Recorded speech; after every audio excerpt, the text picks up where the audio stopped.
Meanwhile, as we reported last week, a whistleblower and inspector general have been referred to the Justice Department for prosecution. The referral is from the Director of National Intelligence, Tulsi Gabbard. The criminal referral involves former intelligence watchdog General Michael Atkinson and an unnamed whistleblower.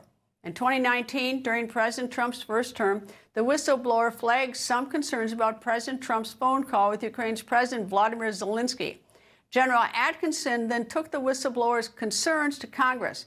The subject was President Trump's request for President Zelensky to investigate then former Vice President Joe Biden. At the time, Biden was President Trump's rival for the 2020 presidential race. The whistleblower also had concerns over the recording of the phone calls. These allegations made to Congress ultimately led to President Trump's 2019 impeachment in the House. He was later acquitted in a 2020 Senate vote. Gabbard's allegations of criminal activities comes 3 days after her office released documents. Those documents allegedly expose efforts by the intelligence community to conspire against President Trump. DNI Director Gabbard said in a statement, quote, "Deep state actors within the intelligence community concocted a false narrative that was used by Congress to usurp the will of the American people and impeach the duly elected President of the United States," end quote. Chairman of the House Judiciary Committee in Ohio, Republican Congressman Jim Jordan joins me. Nice to see you, sir. And who are these deep state actors? Do you have names? I mean, shouldn't we? I mean, they're going after the whistleblower and the general, but who's doing this? Yeah, the so-called anonymous whistleblower had no firsthand knowledge of what was going on with that phone call between President Trump and Zelensky. He actually was a partisan, had worked for Vice President Biden back at the time in 2019 when this all came public. And we all sort of knew that information. But what I think is new from Director Gabbard is the fact that the person who helped him put the complaint together, this other person in the intelligence community, was also one of those key people way back in December 2016 and January 2017 who changed the intelligence community assessment, along with John Brennan, after that now famous meeting in the White House with President Obama between Election Day 2016 and Inauguration Day 2017. They changed the intelligence community assessment. This is something that we got from Director Gabbard last summer when she declassified a report and gave that information to us. So I think that is the real takeaway here. That's sort of the new information. Wow, that guy who changed that intelligence community assessment and said, oh, the Russians were working to make sure President Trump got elected, which was all BS. That, to me, is the real takeaway here. And Brennan is, again, the central figure in all this, and the guy I think should be indicted in the Southern District of Florida. All right. Well, who is this other person? I mean, I guess we're going to learn at some point. Is this other person also referred to the Justice Department? Because we have the so-called whistleblower, we have the general. Is, quote, the other person who changed the intelligence assessment? Where is he or she?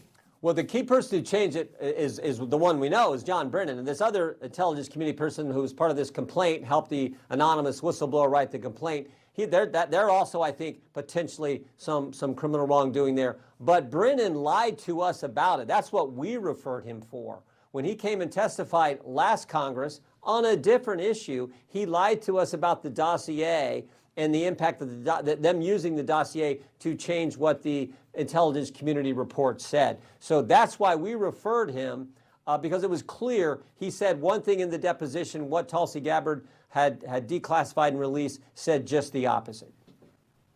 So what's taking so long? I mean, if he said two different things, I assume that a grand jury should be convened and grand jury should hear the evidence. A grand jury should make a decision whether he said two different things. Well, it doesn't, not whether he said two different things, but whether he made a material misstatement of fact deliberately. Right.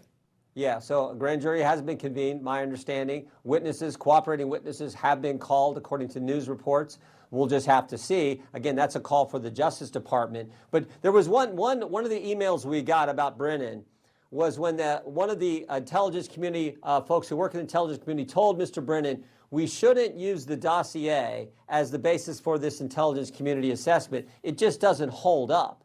And Brennan's response was, we have the email, Brennan's response was, yeah, but doesn't it ring true? Doesn't it sound like what we wanted to in essence? And that was his attitude. So forget the facts. He was going to change the assessment. And understand, when he changed that, that became the predicate for the entire Mueller investigation, which then led to this, what we're talking about, them going after President Trump and impeaching him about this phone call. But it undermined everything because at the start of President Trump's first term, they changed the report.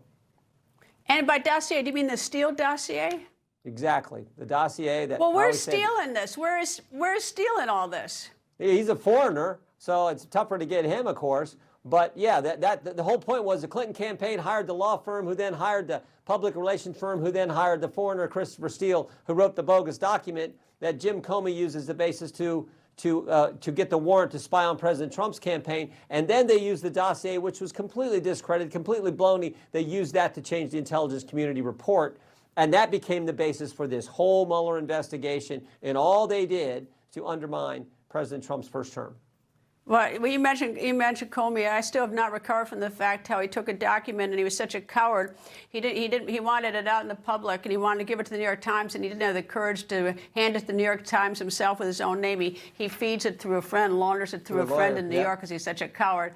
What a terror! I mean, what a coward! He was the FBI director. Anyway, Chairman Jim Jordan, always nice to have you. Thank you. You bet, Greta. Good to be with you. People think news just happens. It doesn't. It happens because there's someone there to capture the moment, to explain it and share it. That's my job. I go where news breaks and give you the facts. Join me for The Record on Newsmax.